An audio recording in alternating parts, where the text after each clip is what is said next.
Howdy, folks. Happy Tuesday. We are back. We have some games to talk about, some events in the NHL, and we have Kevin Allen with us. But Russ, let's start with our pre-show. Go ahead. So on Monday Night Football, of course, I didn't watch it, but I saw in retrospect there was a black cat on the field. And the most famous black cat incident was in 1969 with the Cubs and the Mets. The Cubs were up in the standings, and the black cat happened, and the Mets, Miracle Mets came from behind, beat the Cubs, won the World Series, right?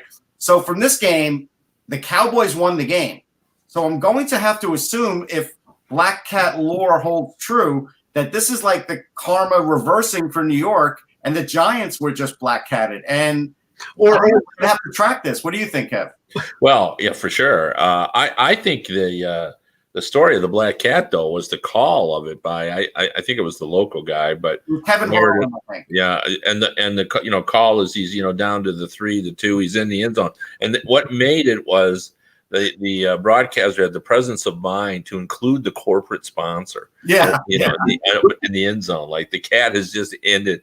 The Wendy's red zone, right? In zone. So it was hilarious. I've seen a lot of people on social media talking about the call of that, black cat. But I mean, I love those kind of stories that just kind of pop up out of nowhere and makes the game memorable when it probably wouldn't be otherwise. Or it could just be that the Giants suck and the cat had nothing to do with it. I mean, well, it could be that as well. I mean, they had that going for them anyhow. But you have to look. It's not going to matter for this season, because this season was never going to be the Giants' season anyhow. But if all of a sudden a lot of guys start getting injured and it affects their next season, then I'll believe in the black cat. Like if this was a beige cat, we wouldn't even be talking. No. I can't even argue with you on that. No, Kevin, there has to be some neutering going on or whatever in Cleveland, because I think there's probably like a collection of like thousands of black cats the way the season has gone for the Browns. I'm fixated on that because the Bills are playing the Browns this week, and I have never seen a team with more expectation have a worse season, and a lot of people were blaming the head coach, but I also think it's a bunch of egos in that locker room that are just not meshing well. I you know what? I think, if I'm going to have to blame one person, to me, it's Baker Mayfield. Like he just really has not been the quarterback that everybody was counting on him being. And people were, the sad thing about that is people in Cleveland were so excited about that team. True. They just really felt that this was a team that was going to remove the shame of being a Browns fan, and it just hasn't been able to get it done. And he's not a very likable guy when you meet him either, and so that doesn't help. When things go bad, he just doesn't have that connection with the media that allows him to get to the benefit of the doubt. It's just a bad situation, and Kitchens is probably going to be one and done the way things are going. Yeah, I'll tell you this about it. When the quarterback class of that year was up, I knew the Jets were going to get one of them. I didn't want Mayfield because I felt that personality was going to get him trouble in New York. Yeah. Just imagine if he was in New York, how it would be. Even in Cleveland, it's blown up, which, it's funny we've seen this metamorphosis in the kid, too, because it's like he went from super arrogant, cocky, to attacking the reporters, to showing up looking like a private detective at the last. Like, I feel, in a way, I do feel for him because I don't think anybody's mentoring him. Yeah, no, I would agree. And, it's a lot to take on, like, stepping right into the league and then suddenly being, set up as the savior of the franchise. That's a lot of pressure. So I'm somewhat sympathetic in that regard. And, he's a talented kid. There's no doubt about it. But it might have been too much too soon. Like if he would have had a mentor, I think he would have done a lot better. But normally, you're right, Kevin. It's not one and done in the NFL. Even bad coaches get 2 years. But I think we have an example of Kitchens in Cleveland, and Russ. I'm telling you, Adam Gase looks like he's one and done as well. And I heard a discussion yesterday, and I like Sam Darnold. He's not having a good year. He, the mono, the ghost thing, all this stuff. But they're talking about if the Jets finish 1-15 or 2-14 and in the top 3 or 4, and they have a chance to draft a quarterback, that they might draft a quarterback and dispatch Darnold after 2 years. Well, That's insane. I don't think they would dispatch Darnold. I think they just might draft another quarterback. And I'm not necessarily against that, because at the end of the day, you really, and Kevin knows this, he covers the NFL a bit. I don't even cover him. I'm strictly a fan. You give a quarterback these days 3 years. No matter what the circumstances, it's 3 years. And in that third year, if it doesn't happen, you've got to get another quarterback. Well, you know what? The Jets don't want to go into next season and all of a sudden half season seeing that Sam Darnold really, basically they ruined him. They won't admit that. But if he doesn't come around, then they'd have somebody to come off the bench. Yeah, I mean, they've given Matt Patricia that in Detroit, and he might be at the end of his tenure too, the way this team is performing. So playing so poorly defensively, which was supposedly his area of expertise. And, in this day and age, I don't know how, and I've seen the statistic, it's probably a little better than that now, but it was 2 or 3 weeks ago, I saw the Lions blitz 9% of the time.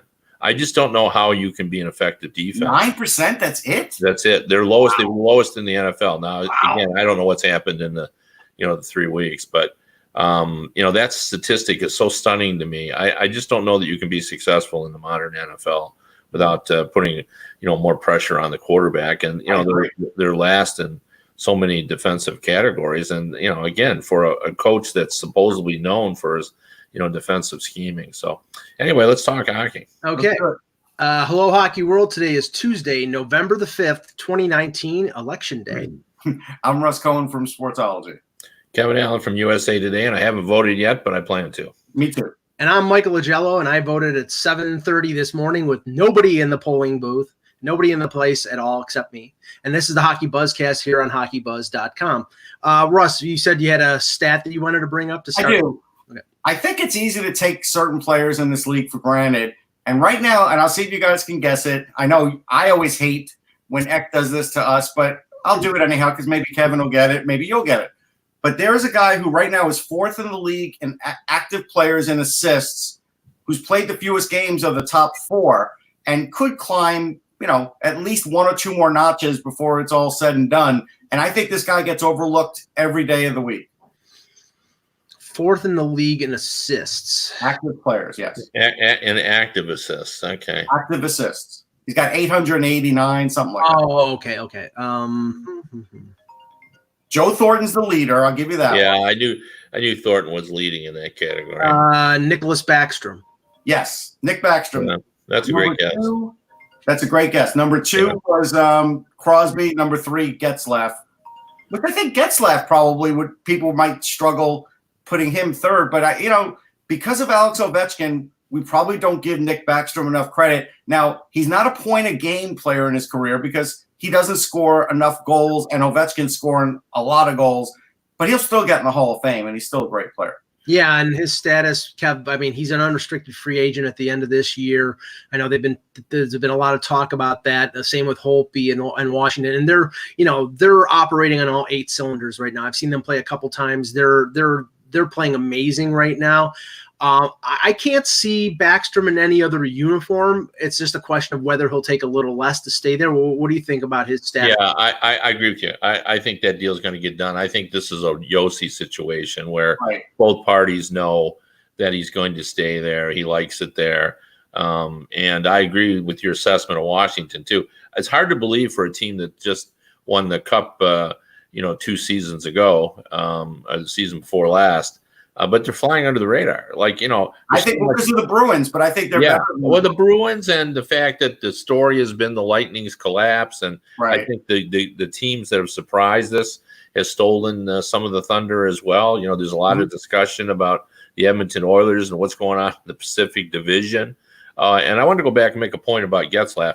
You know why he doesn't get as much notoriety is because he still suffers from people that thinks he should score more goals. Well, when a player's that big, Joe Thornton went through this too. Mm-hmm. Nobody recognized what a great passer he was because they say, a guy that big should score more goals. And that's what they say about Getzlaf. Well, traditionally, traditionally, like I remember, I think it was 2 or 3 years ago, he had 1 goal at the halfway mark of the season. Then he ended up like around 20.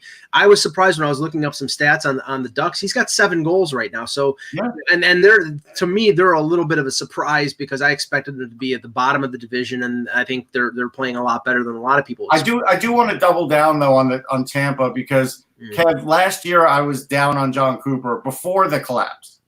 Before I don't know if his style of hockey is working there anymore. He's brought in all the John Cooper guys you could possibly bring in. Sure. Patrick Maroon is technically a John Cooper guy because he had him in the USHL at the age of 16. I know somebody dug deep for that one because I didn't know that one. Right. And I just think he's run his course. And I think if he can't get out of the second round this year, I think he's going to get fired. I do. Well, that would be interesting. And then he could end up being perhaps the coach of the Detroit Red Wings. He could, because Yzerman, I think, certainly appreciates what Cooper can do. Unless they want to return to Mike Babcock after he gets fired. Yeah, well, people have asked me, and I said, I honestly do not know how Steve Yzerman feels about Babcock. I really don't. So I wouldn't. Would he want to reprise his role? Right. In Detroit, I'm not sure of that either. Well, that would be sad, by the way, if Cooper replaced Blashill because they're very close friends. And Blashill's a great guy. Like I just saw him recently.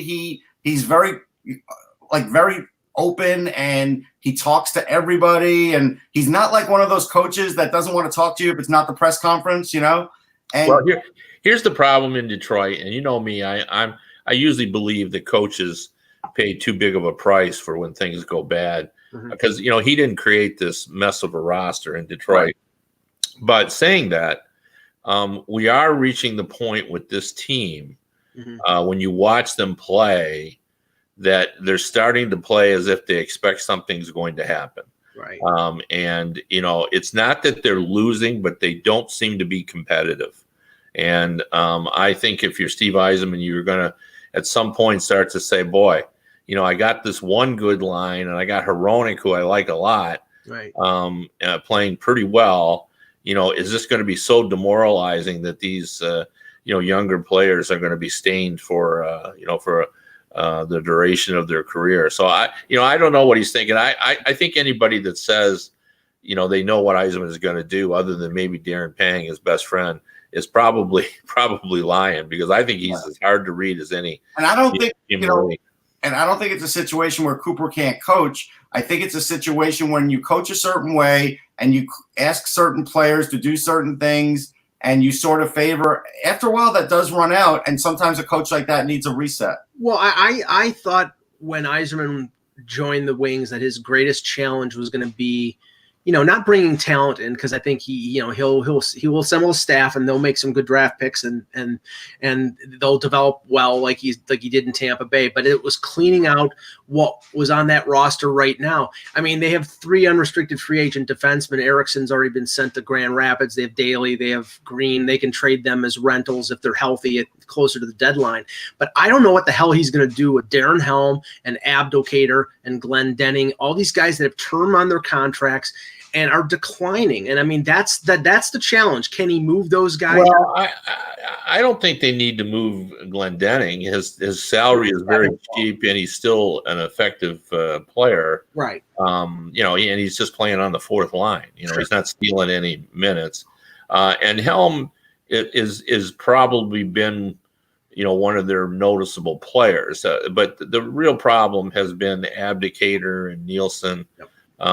These are guys that they're paying a fair amount of money to and getting really nothing, from them. There's been little scoring beyond Bertuzzi, Larkin, and Mantha. So, the one thing that there's been sort of a rumor floating around that maybe Anthony Ciu would end up being part of a major trade if Yzerman could get a defenseman back or. But I feel a little sorry for Anthony Ciu because he really hasn't had anybody to play with, right, in Detroit. When they put the big line together. Now, saying that, they did break that big line up, and they moved some players around, and so Anthony Ciu has had that, and that hasn't worked either. In the last game, they tried putting that line back together. So, it's a mess. I just recently had a discussion. We were talking about the worst teams in the league, and a lot of us thought it was going to be the Senators, but I've watched that team. I said the other day, and I think that team competes hard. Oh yeah.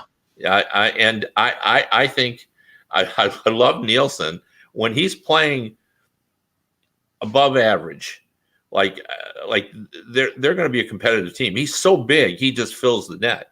I like how I've watched them probably 3 or 4 games this season, and every game I thought, my gosh, this team is playing hard for DJ Smith. Well, and I was going to talk about this later, but since we're talking about the Senators now, hang on. I want to bring up one other thing. Look, I think Yzerman did a smart thing too, loading up Grand Rapids. Let those guys get some success there. I know they've lost a few in a row because I just looked it up, but let them get some success there. You don't want them playing on this roster with that kind of play. It's only going to hurt a developing player. So I think he did that right too, Kev. Yeah, but the problem is, other than Rasmussen, I'm not sure they're playing well down there.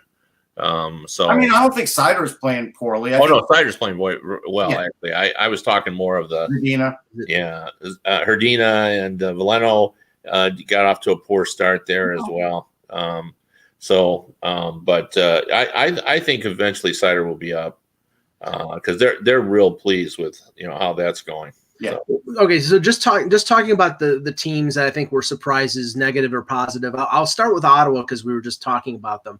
Russ and I were going back and forth on a text yesterday about the Ottawa Rangers game, and granted, the Senators aren't going to make the playoffs. They did a smart thing. They brought in some veteran guys like Hainsey and Zaitsev and Tyler Ennis, just the guys to fill holes, to be good examples for some of the young players.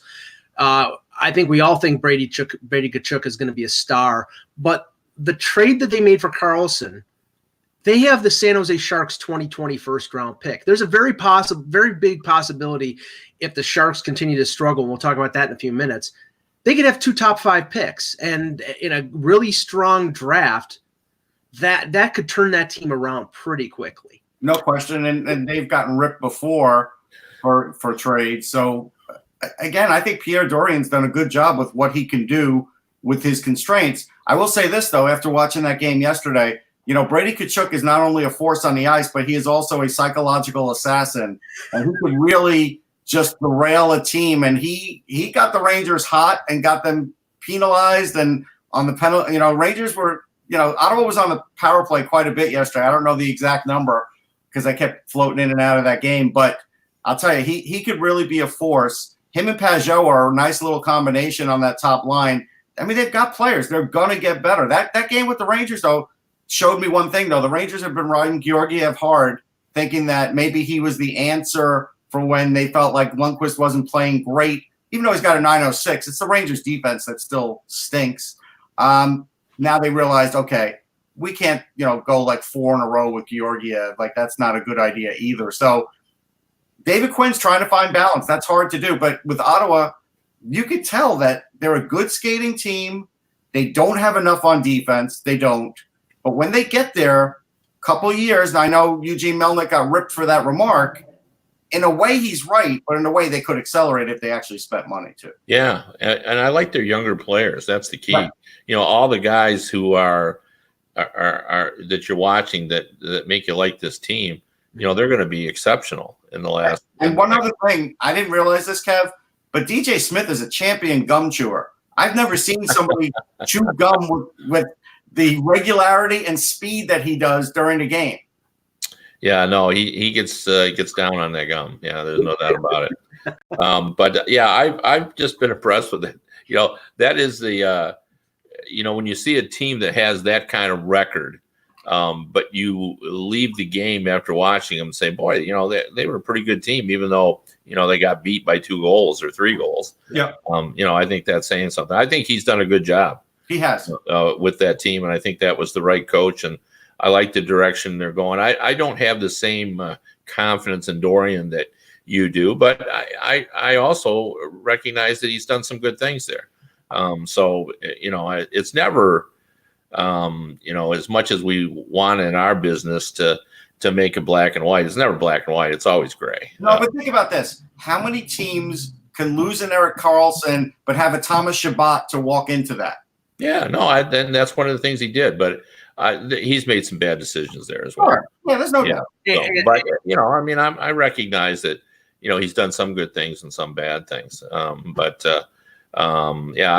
like that team a lot. I wanted to bring up too. I don't know how many people read the Athletic article. Yeah. About the cocaine and Molly use in the NHL, and as usual, it's very well written by Katie Strang. Yeah. It's not groundbreaking. Like, you don't go in there, and even though there are some pretty dramatic or a couple dramatic quotes about it's the secret nobody talks about. Right. Basically what she's saying is, and I don't know how anybody could argue that because it's a society problem, it's also a problem in the NHL, and probably to the same percentage, I would guess. If it's 1 in 20 people in the United States that are involved with cocaine, that's not what it is, but I'm just using that number. Then I bet it's the same in the NHL. Why wouldn't it be?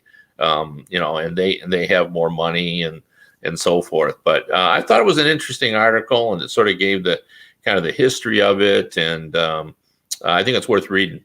Yeah, I read a little bit of it, Kevin.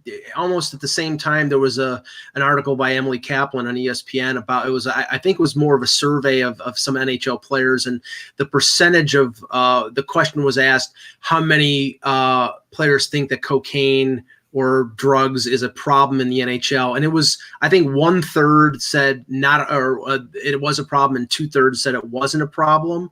So, I mean, I don't know if that's a general reflection of society currently, but I know that, and I was curious that there's a video out there of Kirby Dach, who was the 3rd overall pick for Chicago in the recent draft, where he was being interviewed, and apparently during the interview at the draft combine, it was brought up by Steve Yzerman, who was interviewing him, asking him whether he'd smoked marijuana, and he answered no.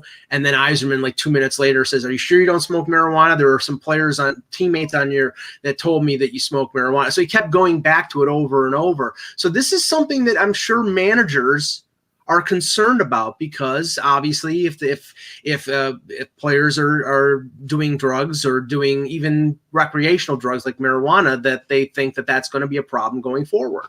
Yeah, that was on Spit and Chicklets, and I went and listened to it. Okay. The Kirby Doc interview, and at the end of it, he said Yzerman told him when he left that he was just screwing around with him. Oh, by the way, that's I don't know if you guys listen to Spit and Chicklets, but that is a fine podcast. Yes. I listen to it. I'm hit and miss with it, because I think they accomplish some things really well, and I think it's a little too lowbrow on the other end. But I do think stuff comes out of it. There's no question. Yeah, and I think it comes out of it because they're not that far removed from being in the game. Right. Sure. But because of that, they have some interesting insight, and players open up. I mean, it's the first time that you see a player interview where both the interviewer and the interviewee are swearing. It's kind of an odd dynamic, but I think it makes everybody comfortable. And like the story coming out about Yzerman, that wouldn't come out in the course of a normal interview. No. The setting has to be right, and he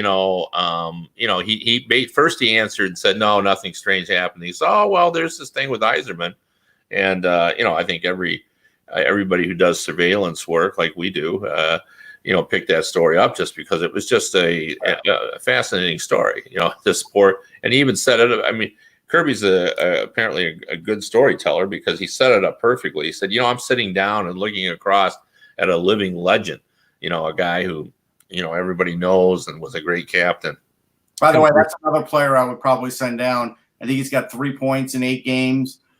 Yeah, I mean, let me finish my point, then I'll address that as well. But, he said, I look across from him, and the first thing he says to me is, I hear you smoke weed.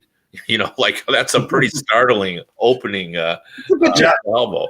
And then, then he lets it go, and then he comes back to it. Are you sure you don't smoke weed? It was quite an enlightening interview. But anyway, getting back to that, the Blackhawks wanted him to make it. I remember right after the draft, Bowman was asked, and he basically said that they were making room for him. They were going to give him every opportunity to make the team. And I think they wanted to do that. They want to expedite. And to me, I almost felt like they wanted to do it for the fans. And I've said this before too, that you're naive if you don't believe that a team is going to think about what's best from the fan perspective. Right. Because sometimes you have to sell hope. If there starts to be a decline in your attendance, and sometimes you have to say to yourself, well, maybe it'd be better, because the fan bases are more sophisticated now. We all know that. They get it. They know that, okay, he's not going to look great this year, but he'll be up here, and he'll, like in Detroit, they understood Larkin was going to get better and better every year. And the same is true there. So I think that, to me, that's what they were doing. Everybody was mad at them because they're sitting on these bad contracts with Seabrook and Duncan Keith. And they think, well, we'll see. We'll give them some hope because, this guy's going to be a pretty good player. But, it has, as you said, he hasn't really been effective. And it would be better for his development to go back. I'll tell you. And the other answer, when you were saying, to make room for something, we've all been to the diner and looked over the dessert display case and basically made a mental note, I'm going to make room for that, whatever, banana cream pie, whatever. And all of a sudden it comes and it's wasn't worth doing that for. Yeah. No, that's right. Yeah. Well, Doc has been compared to banana cream pie. I like that. Well, you're not making room for pumpkin pie, Ross. No, never. I would throw it out on that road. Now, okay, the Blackhawks are 4-6-3. And maybe to your point, Kev, if they were more successful right now, if they were in the race, then maybe they would keep Doc and continue on that. But I don't see this team right now, the way they're playing, challenging for a playoff spot. And the Seabrook situation was interesting because they healthy scratched a week or so ago. And I don't know where this organization has an out when it comes to Seabrook. I just can't see them, eating 4 more years at almost $7 million with a guy who's declining. Well, and also just his reaction to that, where it just seemed like denial. Denial where he's at, and denial that that he could easily be moved. I think it's impossible to move him with that contract. You would hope that he would take it as a challenge, hey, because I think Mark Stahl sort of took that as a challenge with the Rangers, and he's missed multiple games. And I think Mark Stahl is going to come back with a head of steam, saying, all right, look, they don't see this in my play. I'll show them. I got the exact same feeling you got, Kev. I didn't see that fire out of Seabrook. No, I didn't either. And, it's just a shame because he was always one of my favorite. He was just such a competitor. Yeah, he's a great guy, a great competitor. Yeah, that's what made him, he wanted to be the guy with the puck when the game was on the line. He was a much better offensive player in overtime or when the game was on the line than he was, for the most of the course of the game. He had a shaky early start with, who was the coach that used to do the spin around this? Denny Savard. Savard, right? Savard didn't like him. And he had a really shaky start, and he's had a great career, but he still could have more of a career. Yeah. I mean, he's obviously not the same player that he was before, but I've been just totally disappointed by the Blackhawks this year. I really thought they were going to be an improved team. Yeah, I didn't. I actually thought they'd be bad, and I still think their coach could get fired. I think expectations got a little high there when they turned Strome into something, when they made a few roster moves, and they got Leonard, and I felt like that raised expectations to a false level. Well, I think they had raised expectations because they were one of the best records in the NHL. Yeah, they were. Well, hey, Russ. I mean, they we've talked about that in other sports. Hey, they were the greatest second half team ever. Right. But you know what? Remember that year when there was a strike in the in Major League Baseball, and there was a first half winner and a second half winner? I know. There's a reason why the second half winner doesn't happen in most years because doesn't mean anything. Yeah, but I mean, I thought they improved their defense, and I did too. If they built on what they had, and I mean, I think Leonard was a good addition. Crawford really hasn't played that well right now. I mean, I'm a little surprised that they haven't succeeded. But the team that I'm the most surprised about, Kevin, Russ and I debated this yesterday about what they're going to do, is San Jose. Because, I mean, they're 4-10-1. They've lost 5 straight. They're in the bottom 5 in offense and goals allowed. They're one of the older teams in the league. They're, I mean, top heavy in terms of salary with Vlasic and Carlson and Burns on defense. And those are all great names, but they're not playing great right now. We don't think that they're going to fire DeBoer. So what can Doug Wilson do? Yeah, that's a great question. I mean, this goes back to what, when a bad start evolves into it's just who you are. You are what you are. Yeah, suddenly where, before you say, oh, they're off to a bad start. Well, sooner or later, they're not off to a bad start. They're just a poor hockey team. And, you look at it, Joe Thornton, God bless him, been one of the great passers in the game forever. No goals in 15 games, 4 assists. Logan Couture only has a goal. One goal. And I think when you factor in that they've sort of got a new hierarchy trying to run that team, I think Logan Couture has struggled in that capacity. Joe Thornton's not the player he was. Vlasic doesn't seem to be the player he was. I think Burns and Carlson are combined minus 24. Yeah. When you factor all that in, and really Martin Jones has not been the goalie they thought he was going to be. He hasn't been in 2 years now. No, that's right. That's right.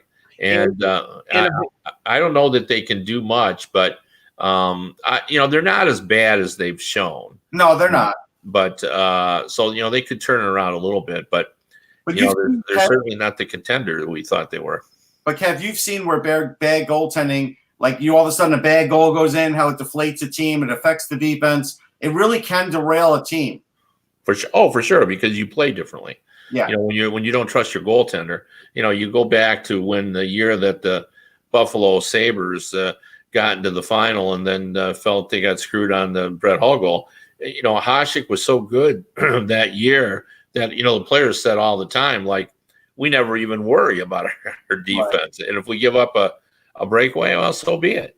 The man back there will stop it. And the reverse is true as well. With this team, I don't think they trust either goalie. Like Aaron Dell was on the downside last year, but he's probably the only backup they could fit in under the cap that they knew had some experience. So, Kev, they have to get a goalie if they want to save their season. Well, and they could do that.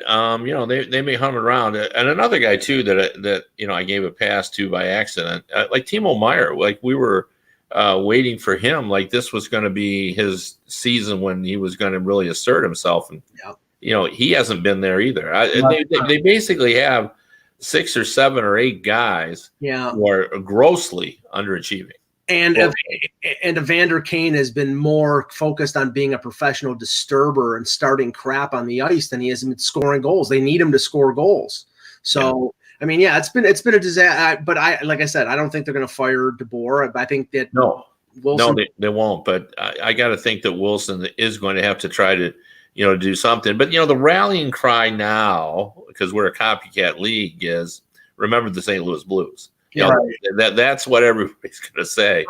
We have to give Wilson credit, though. Even though this team's doing poorly, he didn't re-sign Pavelski, who's 8 points in 16 games is not great either, and got signed to a long-term deal. Well, what did he get, 4 or 5 years, something like that? 5, yeah. Yeah, so they dodged a bullet with that. I guess they did. Either that or Pavelski just hasn't found his way yet in this, playing for Montgomery in a different city. And, that's a team, too, that I'm concerned about as well. I'm disappointed in them because – Yeah. And when you look now at when you have Sagan, Ben, Radulov, and Pavelski, those are all 30-goal potential players. Right. And, look at their offense. Down near the bottom of the league rankings in offense. And I the last time I looked at their stats, Rupe Hintz was leading the team in scoring. I don't think it's the case. That's the case. I don't think they're averaging 2 goals a game. Aren't they down like 1-8? Take a look at that. Yeah. And you know what? every game that I've seen of Dallas, Rupe Hintz is the best player on the ice. Yeah. That's a problem, not because Rupe Hintz isn't a good player, but because they have those other guys, like you said. Kev, I will tell you this, and I've only been in the locker room once for Dallas this year so far. I got to tell you, I don't even know if Jamie Benn has sort of worn off as a leader because he's not the same point guy he was. It seems like Ben Bishop's the leader in that locker room, but you can't put a C on a goalie anymore. I think that's fair, actually.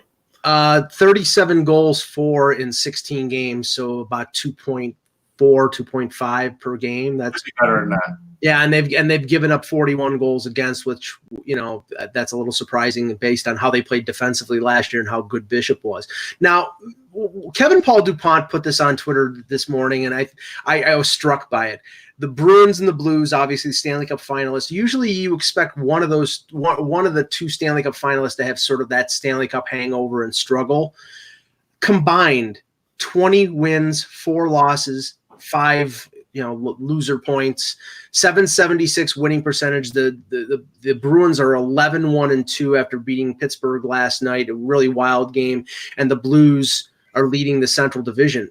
I'm a little surprised at that. I expected one of these teams to have a little trouble, and especially the Blues losing Tarasenko for as long as they are going to lose. I've got a theory on that. My theory is this.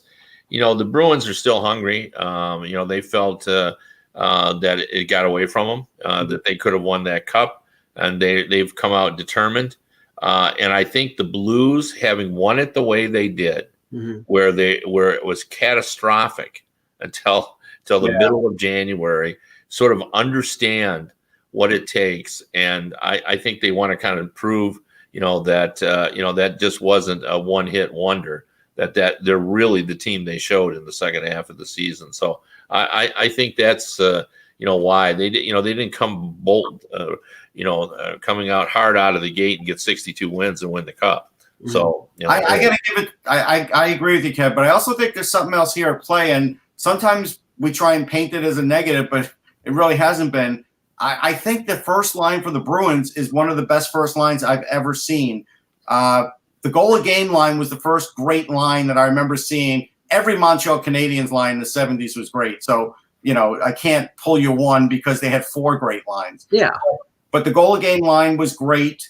The Legion of Doom line was another amazing line. But right now, this Bruins line is, I tell you, it goes like this for another couple of years with this line. It could be the best of all time. Well, one of the things I wanted to bring up, and I want your opinion on this, Kevin. I mean, because last year we saw Colorado basically be a one-line team and make the playoffs and get to the second round.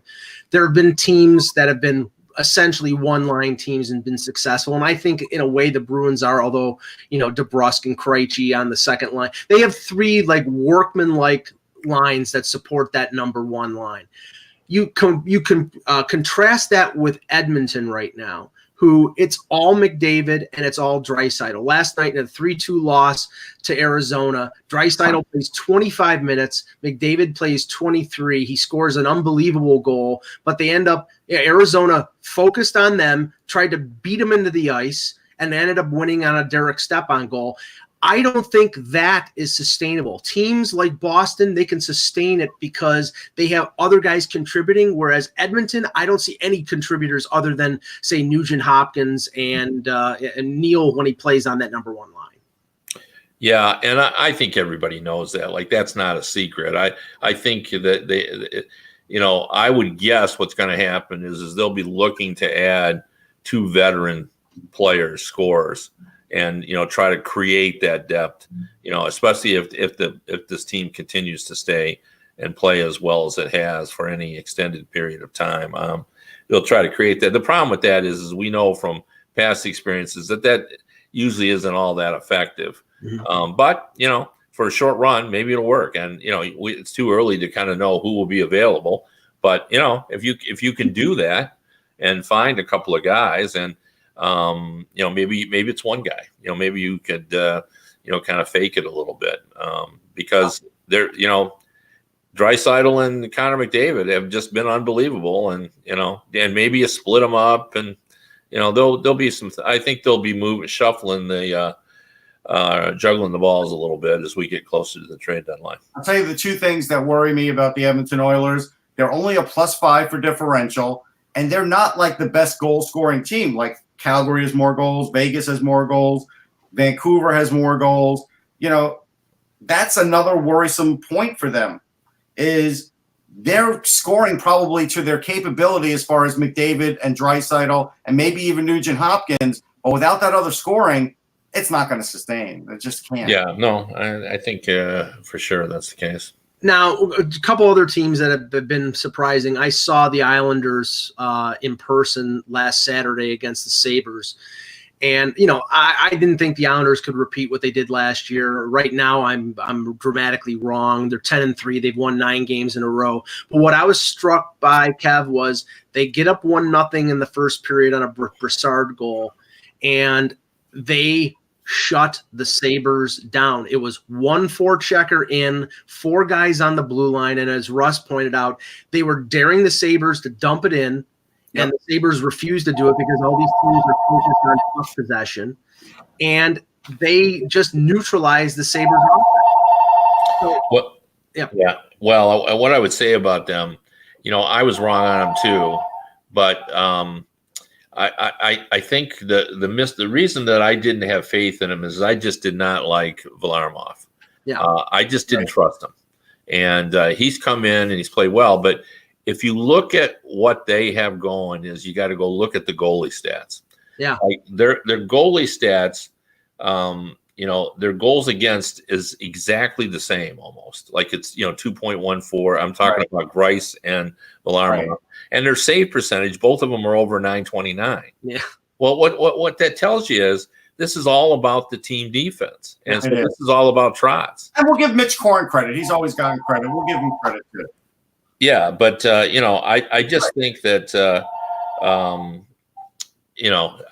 this is very sustainable because this is a team that simply knows how to play.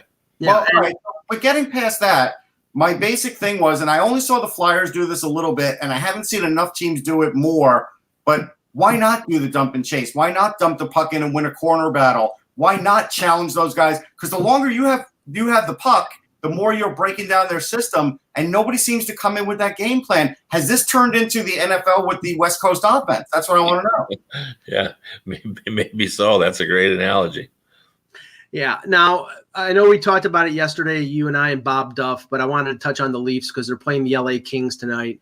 And over the last week or so, we've had Stanley Cup winners like Ovechkin and now Drew Doughty, who made some comments about, the Leafs and what they have to do to be a more successful team. Doughty's from the area, so he's never hesitant to say something in the media about to be a little bit controversial, and that's what I like about him. But right now, Kev, the thing with the Leafs is Mike Babcock and his manipulation of the roster. And you would think it's not that big of a deal when a guy who's a fourth line guy is yanked in and out of the lineup. But when it's a player like Jason Spezza, who's, maybe a borderline Hall of Famer, 36 years old, came to the Leafs basically to, at the behest of Dubas and Babcock, they both lobbied to bring him. And now he is being yo-yoed in and out of the lineup. And after his best game where he scores a goal and an assist in Philadelphia, scores a goal in the shootout to keep them alive to win the game, he benches him in favor of Nick Shore. And they call up Nick Patan from the minors and put him in the lineup instead of putting Spezza in the lineup. People are getting a little irked about Babcock and the way he does things, but this is nothing new. He did that in Detroit as well, correct? Yeah, he sure did. And basically the way that it had been explained to me is he lets the top 2 lines do what they do, and then lines 3 and 4 and the defensive pairings belong to him. And he's going to manipulate those players. And he, one of the ways he does it is by moving people in and out of the lineup. And he feels that it's been effective for him. He feels like it motivates those players and keeps them sharp. But it's been pretty clear for a guy that wanted Spezza there that, he has no belief in him now that he has him. I mean, there's no. And I was part of the scrum with Spezza the other day when he scored his first goal as a Leaf. Oddly enough, it was his first goal at the Wells Fargo Center many years ago. I don't know how many years he's in the league now. I covered his draft. I guess it's like 17 or 18, probably. Yeah.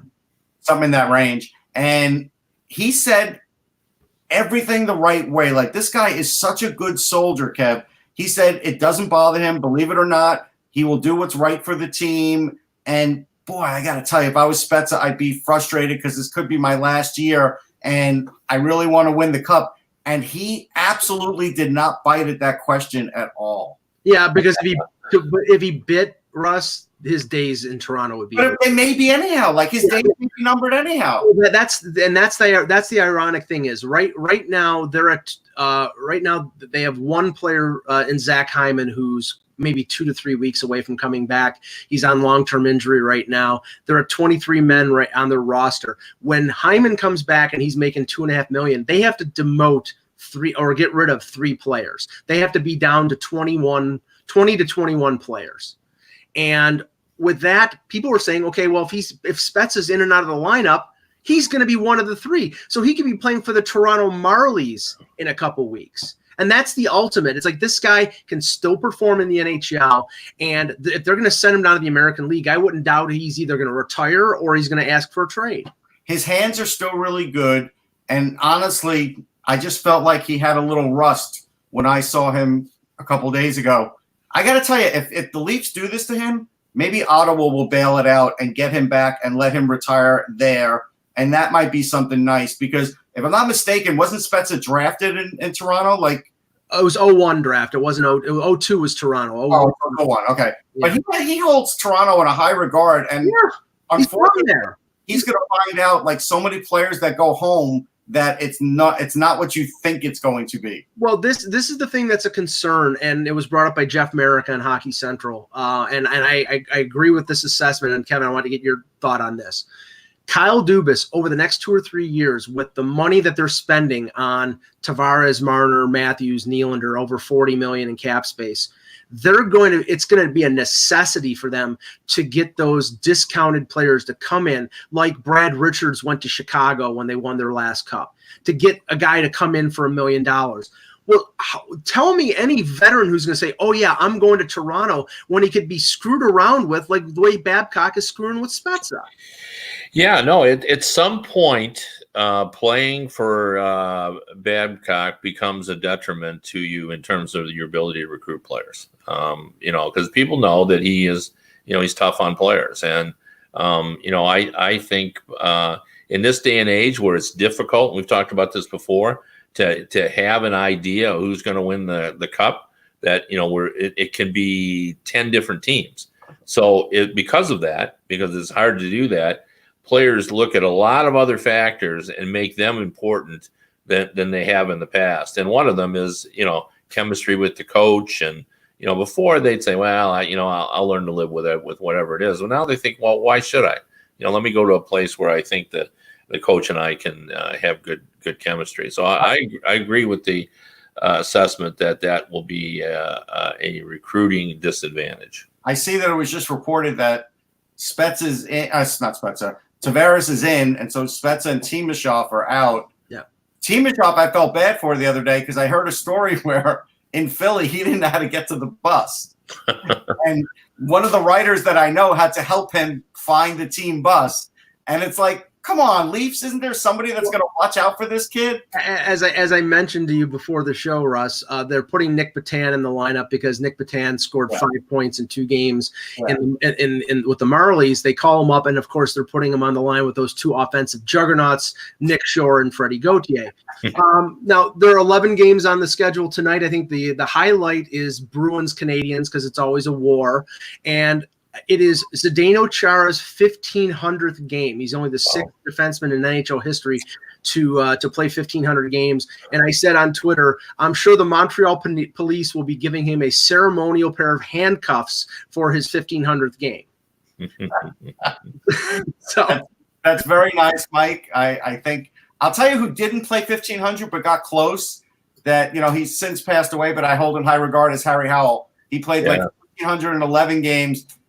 And he probably never got great or enough credit, even though I think he's a Hall of Famer, I'm pretty sure. And the Rangers did, and he did retire his number. But sometimes guys who play that many games, we all want to say, yeah, they're great, but I do think you sort of take them for granted. Like Zdeno Chara, like I was asked a question today, and maybe Kevin could give a better answer than me, but I was asked the question on Sirius, when Zdeno Chara was with the Islanders, could you see that he was going to be this player? And I went back to the Kentucky Thoroughblades because I knew a few friends that had seen him there, and they said he was the worst thing they'd ever seen on the ice, just this big, gorky guy. And I remember him with the Islanders and not thinking this guy was going to develop. But sometimes these bigger defensemen, once they develop, and obviously with his training methods, I mean, look what we've got now. But did you see it early on, Kev? No, in fact, everybody thought that he was going to be a bust. He didn't show much promise. That's why, you got to give Peter Chiarelli some credit, for his tenure in Boston, because he was able to look at him and say,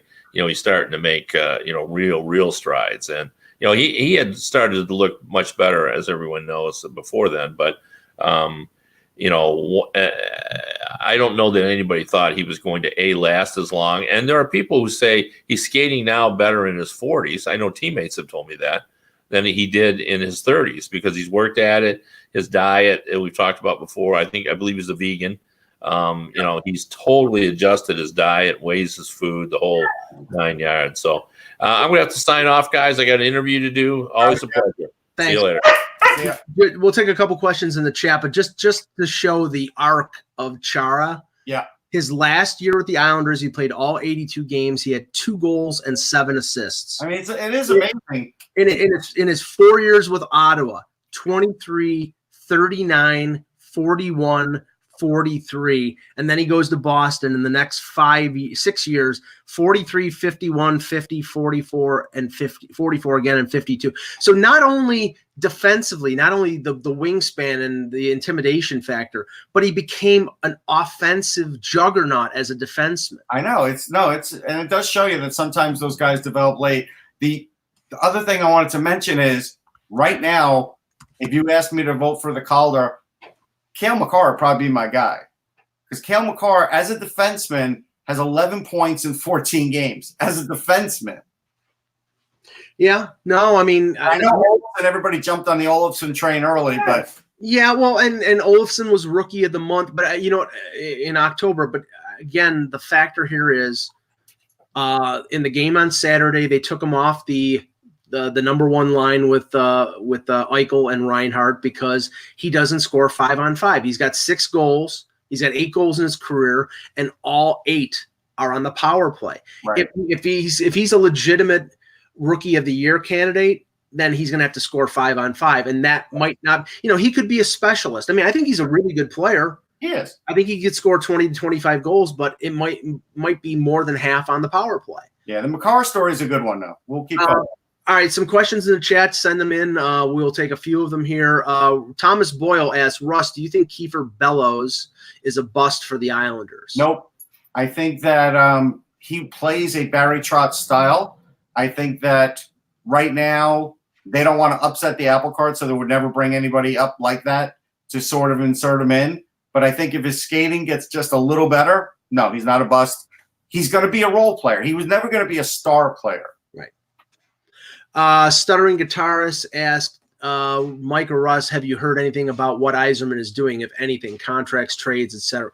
Well, I mean, we talked about it with Kevin. I do think that the Athanasiou thing is a possibility because, remember, he signed a 2-year bridge deal after a holdout, and that was Darren Ferris. He was playing the Darren Ferris playbook, and didn't get anything more than a 1-year deal at a lower amount, and he's an arbitration-eligible RFA, 2 years away from unrestricted free agency. They might be of the feeling that, okay, he's good, he's got speed, but are we going to make a long-term investment? And if they're not interested in making a long-term investment with him, then trading him and getting value for him at this point makes sense. He'll be the busiest guy at the deadline trying to move these contracts. Yeah. He's in the midst of tanking. That's it. Yeah, no, Detroit is smart to be as bad as they possibly can. Yep. Here.